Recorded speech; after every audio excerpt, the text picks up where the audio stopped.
읽겠습니다. 말씀 보도록 하겠습니다. 출애굽기 15장 22절서부터 27절까지 말씀입니다.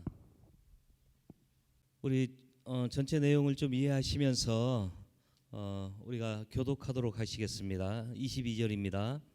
모세가 홍해에서 이스라엘을 인도하며 그들이 나와서 수르 광야로 들어가서 거기서 사흘 길을 걸었으나 물을 얻지 못하고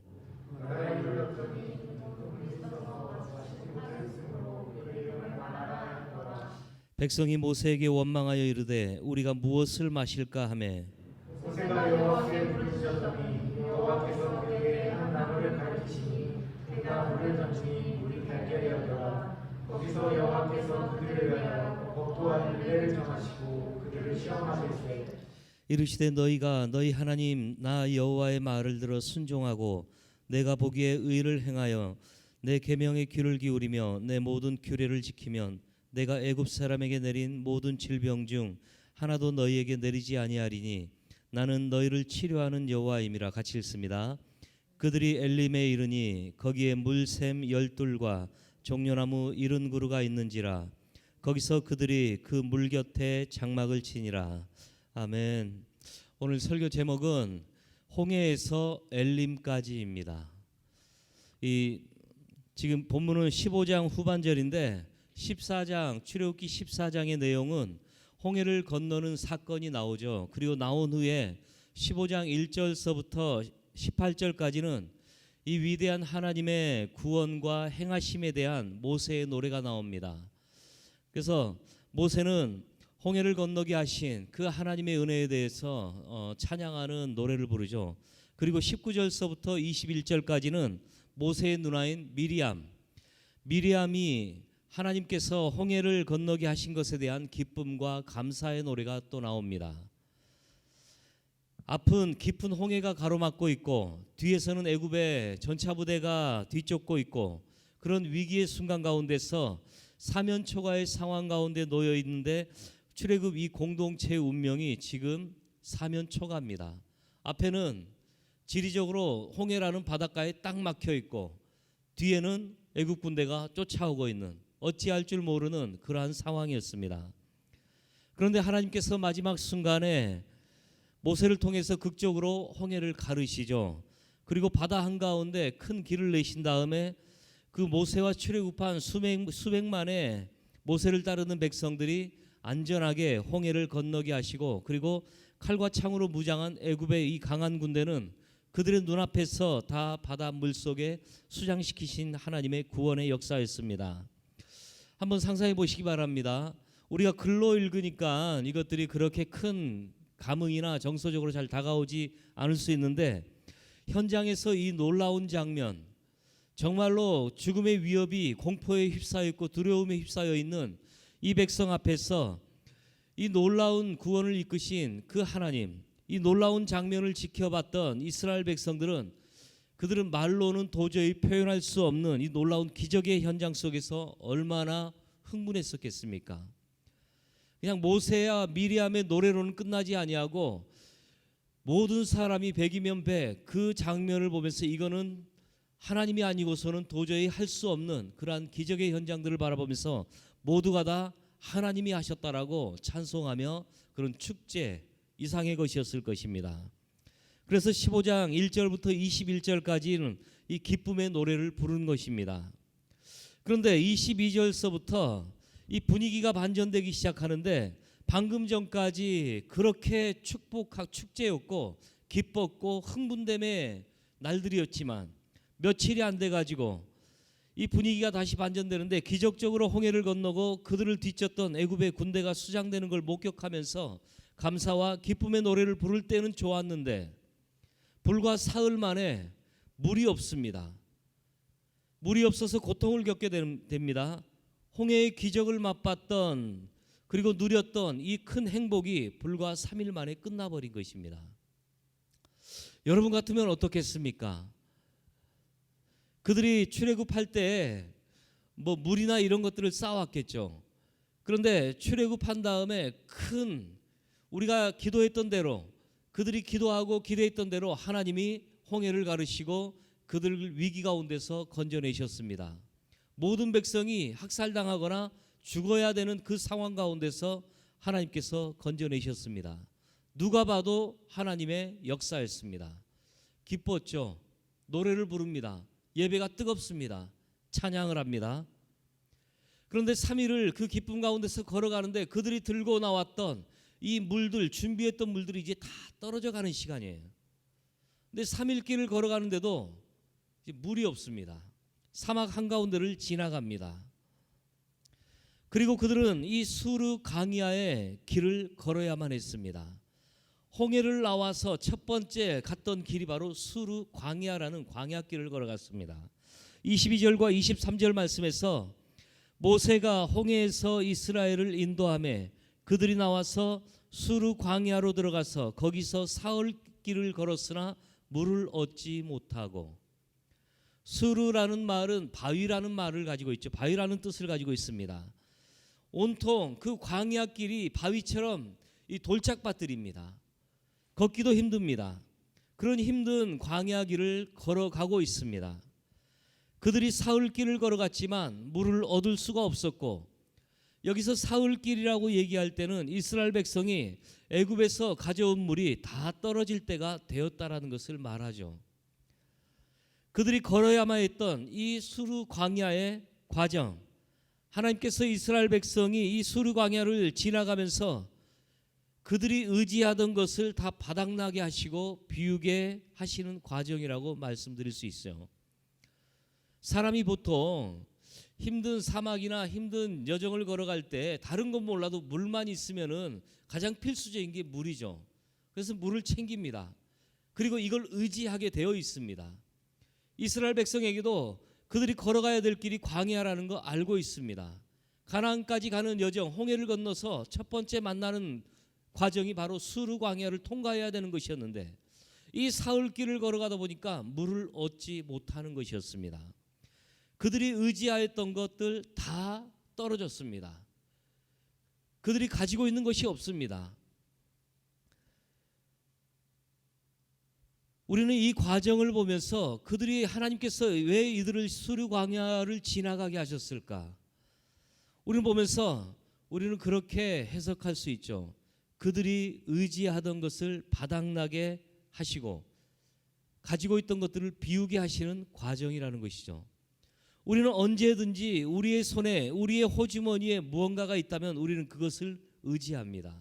근데 하나님께서는 신명기서에서도 마찬가지고 이스라엘 백성이 광야를 걷게 하는, 힘든 길을 걷게 하는 분명한 목적에 대해서 말씀하셨는데, 내가 너희를 낮추고 내가 너희의 하나님이라는 것을 너희로 하여금 알게 하리라. 너희는 나의 백성이 되고 이 과정을 통해서 너희는 나의 백성이 되고 나는 너희의 하나님이 될 것이다. 나는 너희의 하나님이 되고 너희는 내 백성이 될 것이다. 이것이 광야 길에 나오는 하나님의 첫 번째 목적이라는 것이죠. 이것 때문에 출애굽시키신 것이죠. 나는 너의 하나님이 될 것이다. 나는 주한이의 하나님이 되고 주한이는 내 백성이 될 것이다. 서로 간에 서로를 인정하는 것, 이게 가장 우선순위였습니다. 우리의 삶 안에서 힘든 길을 걸어가고 광야를 걷는 이유가 있다면, 하나님께서 그 과정들을 허락하게 하신 이유가 있다면, 우리로 하여금 하나님이 나의 하나님이라는 것을 인정하도록 하기 위함이죠. 그렇게 함으로 그들의 비어있는 그릇 가운데 하나님의 새로운 은혜를 채우기 위함이었습니다. 하나님께서 우리의 삶에서 어떠한 은혜를 경험하게 된 이후에 우리를 이 수르의 과정을 지나가게 하실 것입니다. 은혜를 받은 지 얼마가 안 되었는데 찾아오는 좋지 않은 환경 때문에 우리가 가지고 있던 것들을 다 소비하고 비우게 되는 힘든 기간들을 지나갈 때가 있다라는 것이죠. 받은 은혜가 다 소비되어서 영적인 메마름으로 힘든 삶을 살아가기도 하고, 또한 물질을 비우기도 하고, 건강에 문제가 생기기도 하고, 좋았던 관계가 다시 악화되기도 하는 일들을 겪을 때가 있다라는 것입니다. 참 하나님의 방법으로, 하나님의 기적으로, 하나님의 행하심으로 집안에 아니면 하는 사업 가운데 굉장히 대박이 나가지고 많은 돈을 벌었습니다. 그런데 얼마간의 시간이 지나면서 이것이 다 빠져나가 버리는 경우들. 지금 이들은 그러한 과정들을 겪고 있다라는 것이죠. 이러한 과정을 통해서 하나님이 우리에게 하시는 일이 있다면 우리가 의지하며 살아가는 것을 비우도록 하시며 진정으로 의지해야 되는 것을 배우도록 하신다라는 것이죠. 우리가 의지해야 될 것이 무엇인가? 우리의 삶을 걸어가면서 정말로 우리가 의지해야 될 것이 무엇인가? 돈인가? 관계인가? 부모님인가? 우리가 의지해야 될 것이 무엇인가를 우리의 삶 안에서 우리가 없음으로 인해서 배우게 하신다라는 것입니다. 두 번째, 다음으로 이스라엘 백성이 도착한 곳은 마라였습니다. 홍해를 지나고 첫 번째가 그들이 통과했던 곳이 어디라고 했습니까? 수르 광야라고 했습니다. 홍해는 하나님의 기적의 역사, 구원의 역사, 하나님의 행하심, 우리에게 기쁨과 축제였고 우리에게는 즐거움과 하나님이 정말로 하셨습니다. 그런 고백이 나올 수밖에 없는, 누가 봐도 인정할 수밖에 없는 그런 장소가 홍해였습니다. 우리를 고통 가운데서 건지셨고, 그런데 그 다음 우리가 3일 정도의 그 기쁨을 누리고 난 다음에 3일이 끝났는데 이제는 더 이상 물이 없어요. 그러면서 우리 안에 가지고 있던 것조차 다 비우게 만들었던 과정이 바로 수르 광야라는 것이었죠. 이 수르 광야를 지나고 그 다음 만나는 장소가 바로 마라였습니다. 그들이 3일 길을 걸은 후에 천만다행으로 마라라는 지역에 도착하였는데 그곳에 물이 나오는 것입니다. 그들이 얼마나 기뻤겠습니까? 3일 동안 거의 물을 마시지 못한 상태로, 마셔도 찔끔찔끔 정말로 목마름에 지쳐가지고, 낮에는 그 떼약볕에 정말로 이 가나안 지역은 일교차가 너무 크죠. 낮에는 너무 덥고 밤에는 너무 춥죠. 그러한 낮에 그 떼약볕을, 태양빛 아래를 이들이 물도 없이 걸어가면서 얼마나 고통스러운 3일 길이었겠습니까? 그런데 3일 길을 지나고 그리고 마라라는 지역에 도착했는데 물이 있는 거예요. 샘이 나옵니다. 얼마나 기뻐했겠습니까? 그 샘을 발견하는 순간 아마도 모든 백성들은 기쁨에 겨워했지만 불행하게도 그 물을 마실 수가 없었어요. 쓴 물이었다라는 것이죠. 어떤 사람은 이 마실 수 없는 물을 그냥 먹고 그 다음 토하고 병이 들기 시작했습니다. 그래서 백성들은 더 이상 눈에만 보이는 샘물이지, 눈에만 보이는 물이지 더 이상 마실 수 없는 쓰디쓴 물이기 때문에 기쁨도 사라지기 시작했죠. 그 다음 뭐가 들어옵니까? 원망이 들어오기 시작했습니다. 그래서 그 지역의 이름을 마라라고 불렀는데, 이 마라라는 뜻은 쓰다, 괴롭다라는 뜻을 가지고 있죠. 그들이 그 샘의 물을 마시면서 이 쓴물을 보면서 마실 수 없는 고통 가운데서 더 괴로움이 더해져 가기 시작했습니다. 고통, 쓰다, 괴롭다라는 지역, 마라라고 이름을 지었습니다. 23절과 24절 말씀에서 마라에 이르렀더니 그곳 물이 써서 마시지 못하겠으므로 그 이름을 마라라 하였더라. 백성이 모세에게 원망하여 이르되 우리가 무엇을 마실까 하매, 한마디로 사막을 지나는 그들에게 가장 필요한 물을 찾았지만 오히려 그 물이 그들에게는 문제가 되었습니다. 힘들고 목말랐던 수르를 지나서 이제야 물을 발견해서 문제 해결이 된 것 같았지만 그 물이 써서 마시지를 못하는 상황에서 결국은 그들에게서 두 가지의 반응이 나오게 됩니다. 하나는 원망입니다. 백성들이 원망하기 시작했죠.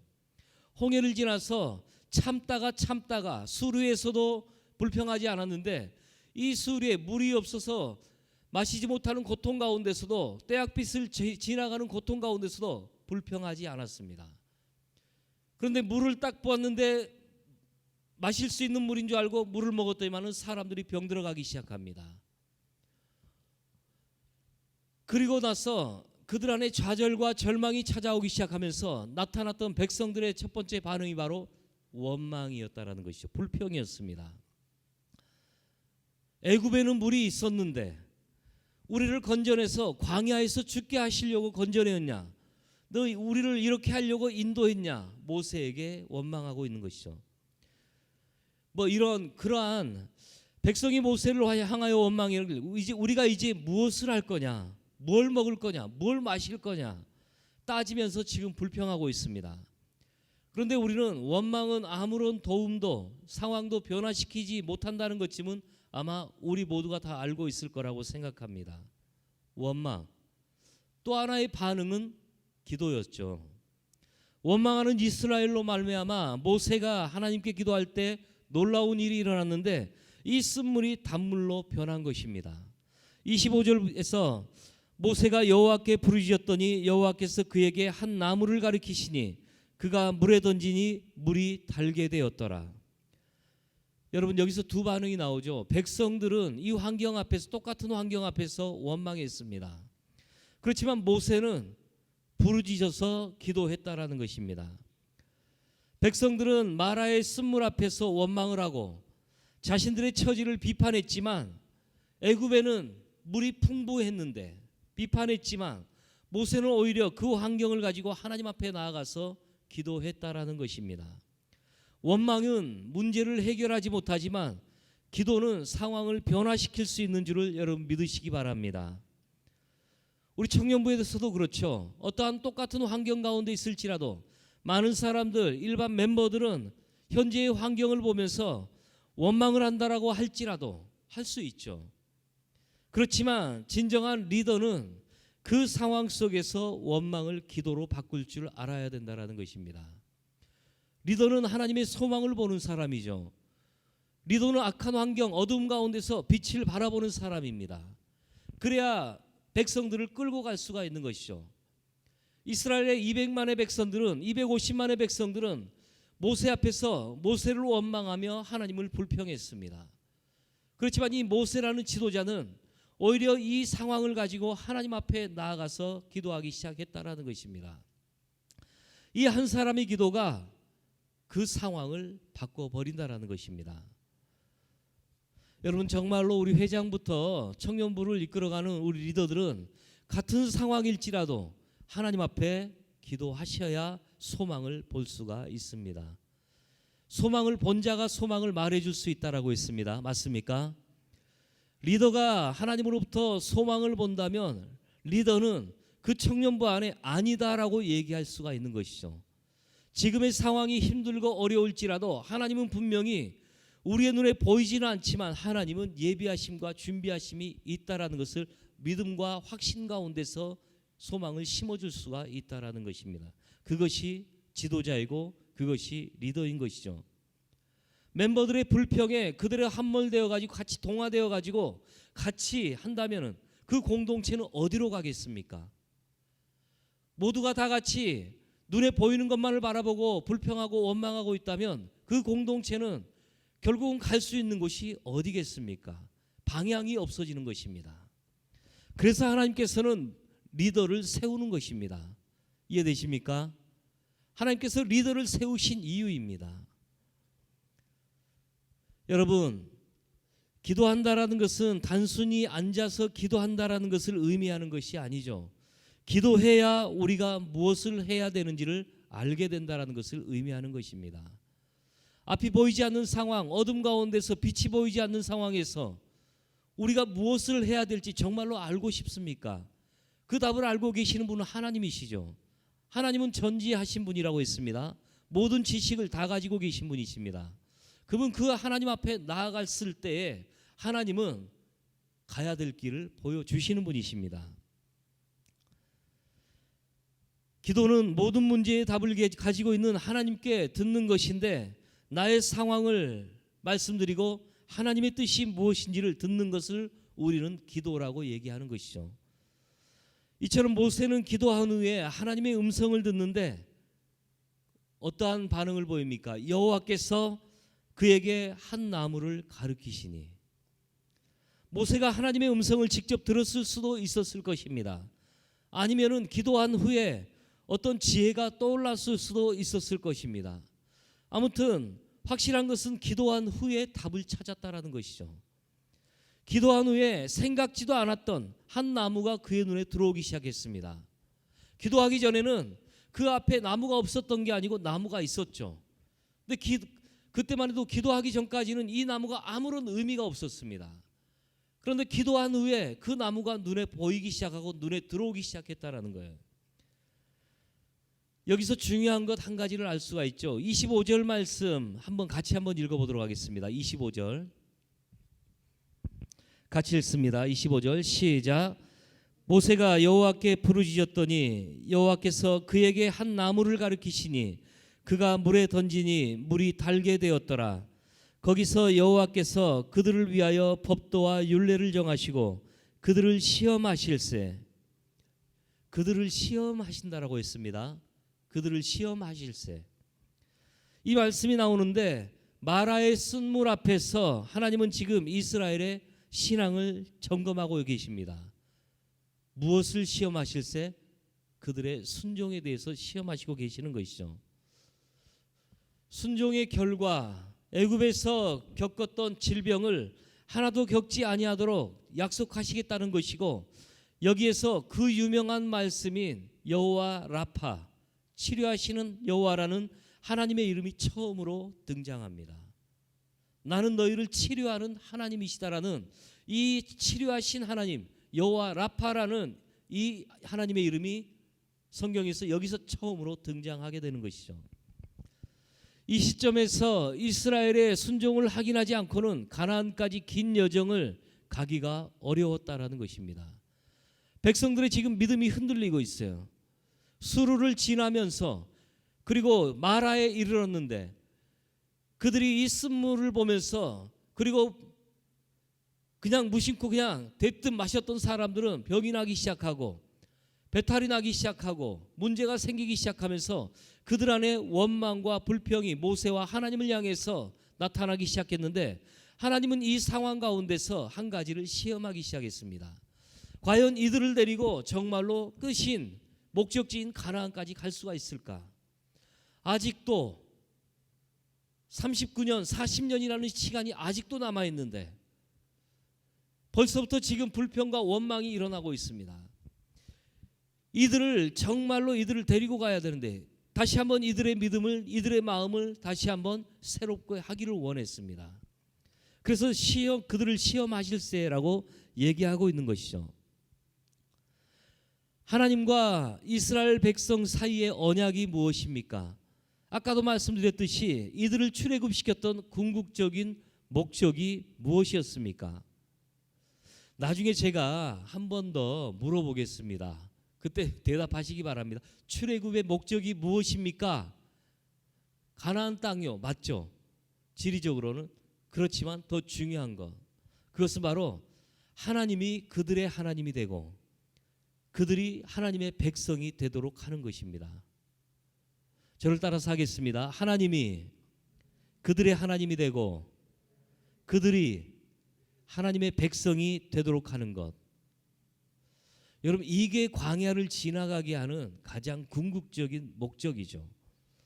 그런데 이 사람들이 홍해의 기적을 경험한 후에 겨우 3일 길을 가며 불평하고 다시금 옛 생활을 추억하게 되자 출애굽의 목적을 하나님은 다시 한번 재확인하지 않을 수가 없었다라는 것입니다.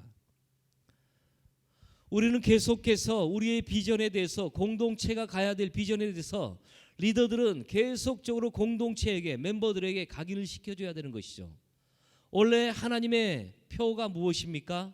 우리 공동체를 향한 하나님의 표, 송이자매님. 띵동댕. 맞죠? 막힌 우물을 파는 세대. 우리 안에 예배가 막혀 있다면은 막혀 있는 것들을 다 걷어내고 다시 한번 예배를 회복하는 것이죠. 우리 안에 기도가 막혀 있다면 이 기도의 우물을 다시 한번 뚫어내고 회복하는 것입니다. 창세기 26장에 나오죠.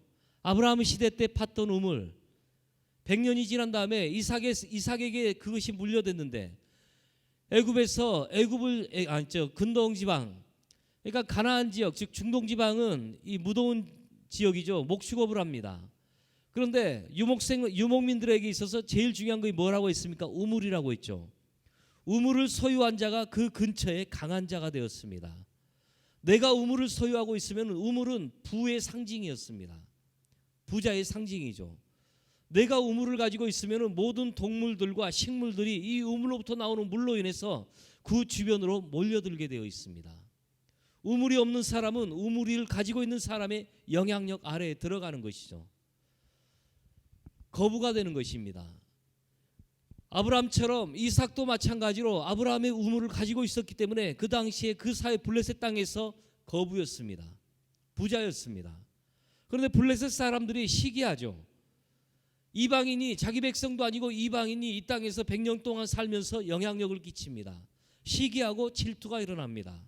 그래서 어떻게 해요? 블레셋 사람들이 그 우물에 흙을 넣어버리고 온갖 쓰레기들을 넣으면서 우물을 막아버렸죠.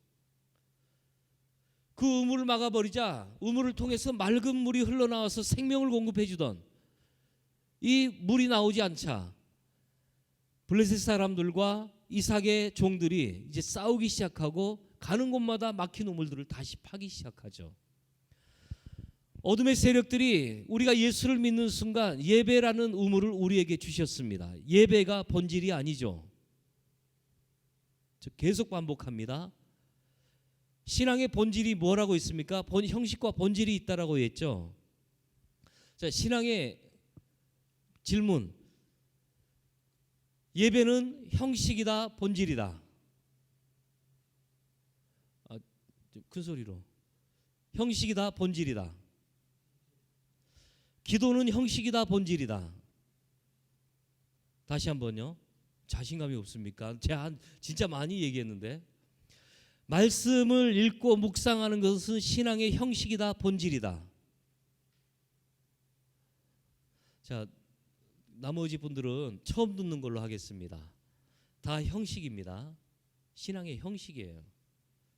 여러분, 형식이 존재하는 이유가 있다면 본질을 만나기 위해서 형식은 존재하는 것이죠. 맞습니까? 형식은요, 그냥 통로이고 도구일 뿐입니다. 본질은 뭡니까? 딱 하나, 오직 하나. 하나님, 아버지, 예수 그리스도. 하나님만이 신앙의 본질이라는 것입니다. 그럼 우리는 예배를 왜 합니까? 예배를 통해서 본질이신 하나님을 만나기 위해서 우리는 예배하는 것 아닙니까? 맞죠? 근데 예배를 위한 예배가 되어버렸다면요, 형식을 위한 형식이 되어버린 것이죠. 그 안에 하나님이 안 계십니다. 왜요? 본질을 추구하지 않기 때문에. 하나님은 그래서 구약에서 수없이 말씀하시죠. 나 너희의 그 형식적인 예배 받기 싫다. 역겹다. 오지 마라. 성전의 뜰조차도 밟지 말라고 말씀하시죠. 형식을 위한 형식적인 예배, 화려함만을 추구하는 예배 하나님 받지 않겠다라고 말씀하신 분이십니다. 반주자가 없을지라도 그냥 우리가 돌아가면서 생목소리로 노래를 잘하지 못하고 음정이 맞지 않을지라도 우리의 중심 안에서 하나님을 찾고자 하는 찬양이 나온다면 그게 진짜 예배라는 것입니다. 하나님은 그 예배를 바로 다윗의 장막의 예배처럼 몇백 년이 지나도 기억하신다라는 것이죠. 그 다윗의 예배를 지금 이 시대에 하나님이 다윗의 장막을 회복하시겠다라는 분이시죠. 다윗의 장막을 말라기를 통해서 뭐라고 하셨죠? 다시 일으키시겠다라고 하셨습니다. 다윗 시대로부터 말라기까지 500년의 시간이 지났는데 하나님의 기억 속에서는 그 다윗이 드렸던 장막에서의 예배를 잊지 못한다라는 거예요. 본질을 추구했기 때문입니다. 그런데 이 세대 가운데서 사도행전에 다시 한번 말씀하시죠. 하나님은 시대가 지나도 지금도 말씀하시고 계십니다. 그 예배를 추억하십니다. 기도를 위한 기도가 되어버렸다면, 기도의 존재 자체가 무엇입니까? 하나님을 만나고 하나님의 음성을 듣고 기도하기를 원하는 것이죠. 하나님의 뜻대로 구하는 것을 기도라고 합니다. 그런데 하나님이 없는 기도를 위한 기도, 그렇기 때문에 그 기도 시간에는 아무 재미가 없는 것이죠. 에너지가 빠져나가는 것처럼 보입니다. 찬양 집회는 사람이 많이 옵니다. 은혜도 받기 때문에. 기도 모임에는 사람이 오지 않는 경우가 많죠. 왜요? 에너지 빠져나간다고 여기기 때문에. 잘못 알고 있는 거죠. 하나님 없는 기도 모임만 갔기 때문입니다. 하나님 안에서 기도하기 시작하면요, 그 기도가 얼마나 익사팅한지 모릅니다. 교제하는 것, 형제 자매를 통해서 우리는 하나님을 보는 것이죠. 여러분, 불교도 마찬가지로 그들도 그들의 경전인 불경을 읽습니다. 묵상합니다. 그들도 그들의 신에게 기도합니다. 그들도 절하며 워십, 예배합니다. 여러분, 불국사나 이런 큰 절, 그 대웅전 앞에 영어로 뭐라고 적혀져 있습니까? 워십홀이라고 적혀져 있죠. 경배하는 장소, 절하는 장소입니다. 배가 절배자죠. 경배. 이것처럼 이 신앙의 형식들을 우리가 추구하고 형식을 위한 형식이 되어 있다면 그 다음부터 우리 안에 찾아오는 게 무엇이냐면 메마름이 찾아오기 시작한다라는 거예요. 말라지기 시작하죠. 형제 간에도, 형제와 형제의 관계 안에서도, 공동체의 관계 안에서도 서로 그냥 정보만 주고받습니다. 너 요즘 연봉이 어때? 이런 것만 주고받습니다. 그 안에 거하시는 하나님의 영광이 보이질 않는 것이죠. 그러다 보니까 그 공동체 안에는 하나님으로부터는 즐거움과 소망이 없습니다. 그래서 뭐라고 합니까? 회복이 필요하다라고 얘기하는 것이죠. 여러분, 정말로 우리가 부흥하기 위해서는 우리의 부흥의 출발은요, 어디로 가야 되는 것입니까? 본질로 가는 것이죠. 형식을 뛰어넘어서 본질을 추구하는 것이 바로 부흥의 시작입니다. 여러분이 이 예배에 나와 있을지라도 예배에 뭐하러 나오십니까? 말씀 들으러 나온 것도 아닐 것이고 그냥 습관적으로 나온 것도 아닐 것입니다. 주일날이 됐으니까 오후 1시에 시간에 맞춰가지고 청년 예배 드리러 오는 습관적인 것도 아니라고 생각합니다. 만약에 혹시라도 그렇다면은 여러분 회개하셔야죠. 형식으로부터 본질로 바꾸시기 바랍니다. 형식을 추구하면은 그 안에는 하나님이 없어요. 하나님께서 말씀하셨죠. 나를 존귀히 여기는 자를 나도 그를 존귀히 여기겠다라고 하셨습니다. 나를 가까이 하는 자에게 나도 그에게 가까이 친밀함을 보이겠다라고 하셨습니다. 여호와를 경외하는 자에게 하나님의 친밀함이 있다라고 말씀하셨습니다. 그렇다면은 우리 안에 예배로 나올 때 하나님을 향한 본질, 하나님을 구하고자 하는 그 마음으로 나올 때는 하나님이 그 안에 역사하십니다. 이게 예배입니다. 아멘. 우리 한 사람 한 사람 안에서 정말로 이것이 회복되어졌으면 좋겠습니다. 그래서 미리 오셔가지고 정말로 하나님 앞에 그 송이자매님 10분 전부터 여기 음악 좀 틀어주시고 경건함으로 준비하실 수 있도록 그렇게 하셨으면 좋을 것 같아요. 그래서 우리 안에서 가장 먼저 예배가 온전하게 회복되어지길 간절히 소망합니다. 아까 말씀드렸던 것처럼 우리의 올해 표가 막힌 우물을 파는 것입니다. 여러분 안에 정말로 하나님이 우물로 주신 것, 우물을 통해서 맑은 생수가 흘러나오도록 해야 되는데 우리 안에 쓰레기 더미가 갇혀가지고 그 사이로 찔끔찔끔 나오는 그 물을 먹고 허걱거리고 살아가고 있다면 우리는 우물을 파야만 되는 것이죠. 사랑하는 여러분,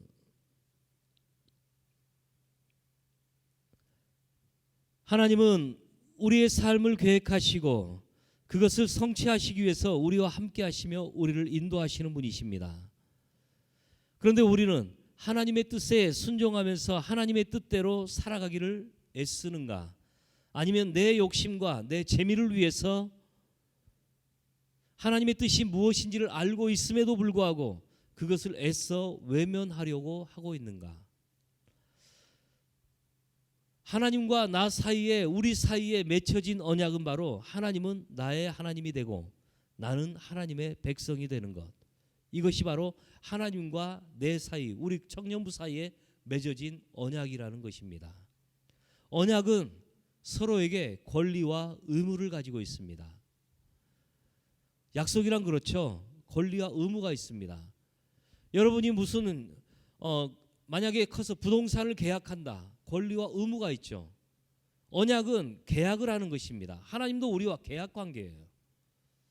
하나님이 우리에게 요구하실 것이 있고 또한 받으실 것이 있습니다. 우리 또한 무조건 하나님께 드리는 것만이 아니고 우리가 하나님 앞에서 누려야 될 권리가 있고 받아야 될 것이 있고 우리가 또한 하나님께 요구해야 될 것이 있고 또한 드려야 될 의무들이 있다라는 것입니다. 언약 관계는 항상 권리와 의무가 있어요. 우리에게 있어서 권리는 무엇입니까? 이 말씀대로 한다면 하나님은 우리의 백성, 우리의 하나님이 되고 우리는 하나님의 백성이 되는 것입니다. 이게 언약이라고 했습니다. 그렇다면 우리에게 있어서 권리는 하나님 당신은 우리의 아버지가 되기로 하지 않으셨습니까? 우리의 하나님이 되어 주십시오. 이게 우리의 권리입니다. 요구할 수 있는 것. 아버지는 뭘 해야 되죠? 보호해야 되죠. 아이들을 안아주고 보호하고 먹여주고 공급해줘야 됩니다. 맞습니까? 이게 부모의 역할입니다. 아이들이 커서 성인이 돼서 독립하기 전까지는 학비도 내줘야 되고 그리고 차비도 줘야 되고 용돈도 줘야 됩니다. 경제 능력이 없기 때문에 이게 부모의 역할이죠. 이게 하나님이 우리의 아버지가 된다라고 했죠. 그렇다면 하나님은 우리에게 인도해야 될 의무가 있는 것입니다. 하나님은 우리를 기르셔야 될 의무가 있는 것이에요. 맞습니까? 이게 하나님 앞에서 불경스러운 게 아니고 언약입니다. 하나님의 백성들은 하나님 앞에서 요구할 수 있는 거예요. 하나님은 당신은 우리에게 하나님이 되시겠다라고 아버지가 되시겠다라고 하지 않으셨습니까? 우리 하나님은 방치하는 하나님이 아니시죠. 방치하는 부모가 아니십니다. 그래서 우리에게 요구하는 것이죠. 너희가 부족하냐? 기도해라, 내가 줄게. 기도하라는 거예요. 그게 우리의 권리입니다. 뭔가 부족하십니까? 어려운 환경 가운데 있습니까? 하나님은 요구하라는 거예요. 그걸 기도죠. 요구하라는 것입니다. 나에게 이걸 주십시오. 이걸 주십시오. 이걸 주십시오. 이것 좀 고쳐주십시오. 내가 할 수 없습니다. 하나님, 왜? 하나님은 우리의 아버지시고 우리를 기르시는 분이시기 때문입니다. 이걸 요구할 수 있는 게 바로 우리의 권리예요. 맞습니까? 인정하시죠? 근데 우리는 이것조차도 의무처럼 여기는 것이죠. 무슨 재미가 있겠습니까? 하나님이 우리에게 주신 권리인데 마치 의무처럼 여기고 있다면 재미가 없겠죠. 우리의 의무는 무엇입니까? 그분의 백성이 되는 것이죠. 아멘. 그러면 백성이라는 말은 섬기는 것이죠.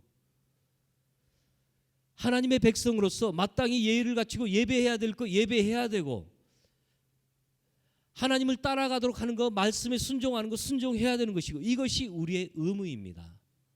하나님도 권리와 의무가 있듯이 우리를 보호하시고 지키시고 인도해야 되는 하나님의 권리, 의무가 있고 하나님의 권리는 무엇입니까? 예배를 받으셔야 될 권리가 있는 것입니다. 백성과 하나님 사이에는, 우리와 하나님 사이에는, 우리 청년 공동체와 하나님 사이에는 의무와 권리가 있다라는 거예요. 우리가 마땅히 하나님을 섬겨야 될 하나님의 일들이 우리 안에 있어야 될 것입니다. 공동체라면요. 하나님의 공동체라면 이게 의무를 행하는 것이죠. 너희는 나를 섬길 것이니다 라고 하나님은 말씀하셨어요. 먼저 그의 나라와 의를 구해라. 하나님이 우리에게 요구하실 수 있는 하나님의 권리입니다. 우리의 의무는요, 먼저 그의 나라와 의를 구하는 것이죠. 이게 우리의 의무입니다. 이해되셨죠? 우리가 공동체로서 하나님과 또한 개인으로서 하나님과 이 언약 관계에 있다라는 거 여러분 이해하시고 그렇게 살아가는 우리 청년 공동체 되시기를 간절히 소망합니다. 그래서 하나님은 선지자들을 끊임없이 보내시면서 의무를 행하라고 하셨습니다. 26절 말씀에서 이렇게 말씀하시죠. 이르시되 너희가 너희 하나님 나 여호와의 말을 들어 순종하고 내가 보기에 의를 행하며 내 계명에 귀를 기울이며 내 모든 규례를 지키면 내가 애굽 사람에게 내린 질병 중 하나도 너희에게 내리지 아니하리니 나는 너희를 치료하는 여호와임이라. 이들에게 바로 시험할세라고 했을 때 그 시험은 순종이었습니다. 이 시험을 통과해야만 하나님이 약속하신 축복을 누릴 수가 있다라는 것입니다.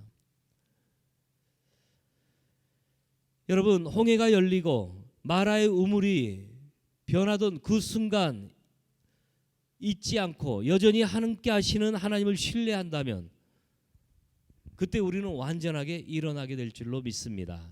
그럴 때에 그들은 그 광야에서 하나님이 예비하신 곳으로 들어갈 수가 있었는데 그것이 무엇이었죠? 27절 말씀 같이 한번 읽겠습니다. 27절 같이 읽습니다. 시작. 그들이 엘림에 이르니 거기에 물샘 열둘과 종려나무 70그루가 있는지라. 거기서 그들이 그 물 곁에 장막을 치니라. 아멘. 그것이 마지막으로 이르렀던 곳은 바로 엘림이었습니다. 엘림.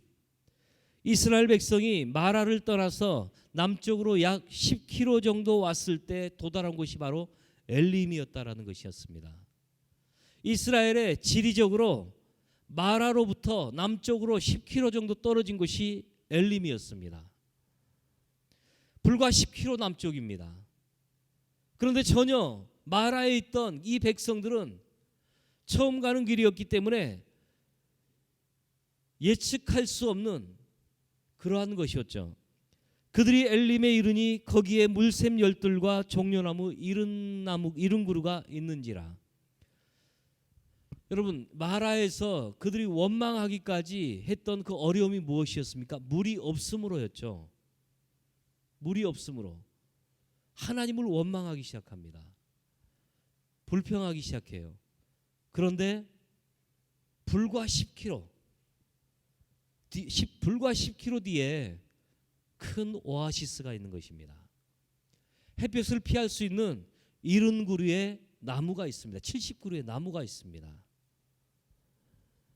이 정도면 사막의 광야에서는 환상적이라고 얘기할 수 있죠. 200만이 되는 인구가 다 마실 수 있고, 그리고 많은 사람들이 그늘을 지며 피할 수 있는 그러한 70그루의 숲이 우거져 있습니다. 사막에서는 나무그루 하나도 귀한데 샘이 12개가 있어요. 물 나오는 곳이. 그럼 각 지파별로 그 샘 하나를 차지하고 앉아서 물을 마실 수가 있는 것이죠. 종려나무가 한 그루도 귀한데 무려 70그루의 나무가 이런 사막에 존재하는 것입니다. 불과 10km, 도보로 걸어서 한 2-3시간 그 거리밖에 안 돼요. 그런데 하나님이 예비하신 이 엘림이 그들이 불평했던 마라로부터 10km 뒤에 기다리고 있었다라는 것이죠. 100km, 200km도 아닙니다. 걸어서 2-3시간입니다. 그런데 조금 전 그들은 마라에서 모세를 죽일 듯이 지금 달려들면서 불평하고 원망했었습니다. 왜? 너무나도 단순하죠. 눈에 엘림이 보이지 않았기 때문입니다. 현실의 문제에만 그냥 눈이 고정되어 있었죠. 자꾸 얘기하잖아요. 닭처럼 30cm 앞 자기 앞에 모이만 쫓아다니는, 땅만 쳐다보고 있는 그 닭처럼 10km 뒤에는 하나님이 정말로 그들의 모든 갈증을 해결할 수 있는 그 12개의 샘과 70그루의 나무를 준비해 놓으셨는데 그것을 보지 못함으로 인해서 바로 앞에 것만 지금 바라보면서 불평하고 원망하고 있었던 이 마라에서부터 10km를 걸어왔더니만은 엘림을 발견한 것입니다. 여기서 우리가 기억할 것이 있는데, 엘림이 보이지 않아도 엘림은 우리를 위해 예비되었다라는 것을 기억하시기 바랍니다. 여러분의 인생 가운데서 지금 엘림이 보이지 않는 사람들 많을 것입니다. 그런데요, 여러분의 인생이 지금 수르 광야를 지나가고 있는 사람도 있을 것이고, 자기가 가지고 나온 물을 의지하면서 3일 동안 걸어가는 사람이 있을 것이고, 점점 떨어지는 것을 보면서, 물이 떨어지는 것을 보면서 두려워하는 그 마음을 가진 사람도 있을 것이고, 또한 마라 가운데 들어와서 자신의 환경을 보면서 쓴물만이 나오는, 계속 안 좋은 환경만이 나타나는 이 마라 가운데서 원망과 불평과 그런 마음을 가지고 계신 분들도 있을 것입니다. 수르에 있든 광야에 있든 홍해를 건너서 우리가 예수 그리스도를 주로 영접하고 영생이라는 구원을 얻은 그 홍해를 건넌 사건, 그 이후에 우리는 지금 마라에 있든지 수르에 있든지 간에 한 가지 변함없는 것은 마라로부터 10km 뒤에는 엘림이 기다리고 있다라는 것입니다. 다만 우리의 눈에는 보이지 않을 뿐이죠. 제가 한번 여호와 이레 하나님에 대해서 말씀한 적이 있죠. 모리아산 기억나십니까? 모리아산 설교. 우리는 모리아산에 보이지 않는 양의 반대편 눈에 보이는 아브라함이 이삭을 데리고 올라갔던 산의 한쪽 능선만을 바라보고 있지만, 그렇지만 우리의 눈에 보이지 않는 양이 올라왔던 산 건너편 하나님은 양을 준비하시고 계셨던 것처럼 우리가 엘림을 몰랐다라고 할지라도 하나님은 엘림을 우리를 위해서 준비하시고 계시다라는 거 믿으시기 바랍니다. 이 말씀을 통해서 우리가 소망을 가질 수 있는 게 바로 이것이죠. 내 눈에는 보이지 않을지라도 나의 가는 길 주님 인도하시는 분이십니다. 우리에게는 언덕 앞면만 볼 수 있지만 언덕 뒷면에 하나님이 예비하신 것이 있다라는 것입니다. 그걸 믿는 것을 믿음이라고 얘기하는 것이죠. 그리고 엘림은 마라를 통해서만 비로소 도달할 수 있다라는 사실을 말씀하고 있습니다. 마라에서의 쓴물은 바로 엘림에서의 단물을 주시기 위함이죠. 아니 그저 모세를 통해서 아직 마라의 쓰디쓴 물 앞에 주저앉아 계신 분들이 있습니까? 기도함으로 인내하시기 바랍니다. 조금만 더 기다리신다면 우리의 눈에 하나님이 예비하신 그 10km밖에 엘림이 보이게 될 것입니다. 한 가지만 말씀드리고 마치겠습니다. 청교도들이 인사법입니다. 그들이 믿음 때문에 많은 고난을 견디고 당시의 사회 속에서 깊은 오해와 또한 핍박과 소외를 당하던 그때의 삶을 견디던 그 시절, 서양 사람들의 이 보편적인 명언으로 쓰이는 한 메시지가 그때 탄생했는데, 청교도 시대에 한 명언이 탄생했는데, 저를 한번 따라서 할게요. 가장 좋은 것은 아직 오지 않았습니다. 이게 서양의 명언이죠. The best is yet to come. 아직 최고의 것은 아직 오지 않았습니다. 여러분의 삶 안에 하나님이 예비하신 가장 좋은 것은요 아직 오지 않았어요. 더 좋은 게 기다리고 있다라는 것입니다. 이스라엘 백성들은 그걸 몰랐죠. 하나님이 예비하신 것이 10km밖에 있었는데. 힘들고 위로가 필요하십니까? 자신에게 외쳐보시기 바랍니다. 가장 좋은 것은 아직 오지 않았다. 옆에 힘들어하는 사람들이 보이십니까? 그렇다면요 우리가 문자로라도 한번 남겨보시기 바랍니다. 부모님이 힘들어 보이십니까? 문자 남기세요. 가장 좋은 것은 아직 오지 않았습니다. 굉장한 의미 있는 말이라고 생각합니다. 이 말을 오늘의 본문처럼 바꾼다면 우리에게는 아직 엘림이 오지 않았습니다.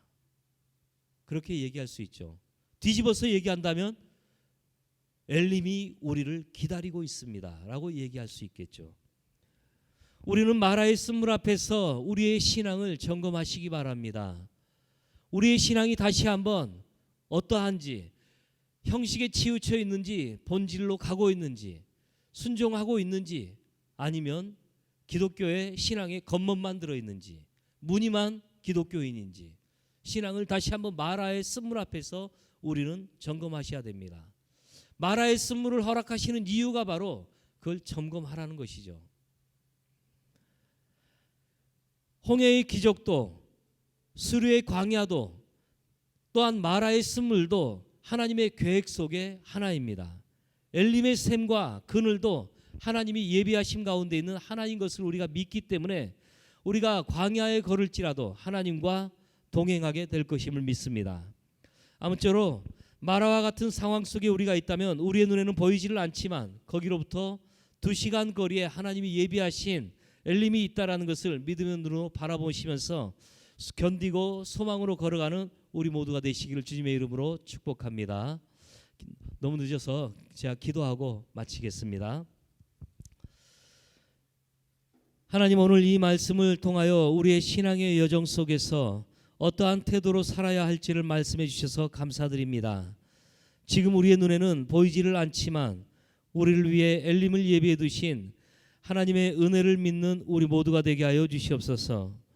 또한 하나님, 오늘 이 시간 우리가 예배에 참여하며 하나님이 베푸신 은혜에 감사하며 귀한 물질을 하나님 앞에 드리오니 이 예물을 기뻐 받아주시고 우리의 모든 것을 하나님 채워주시기를 주님 기도드립니다.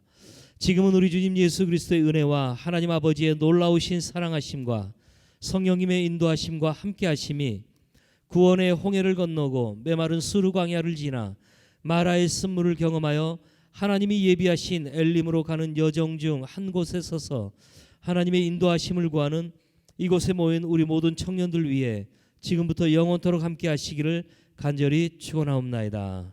아멘.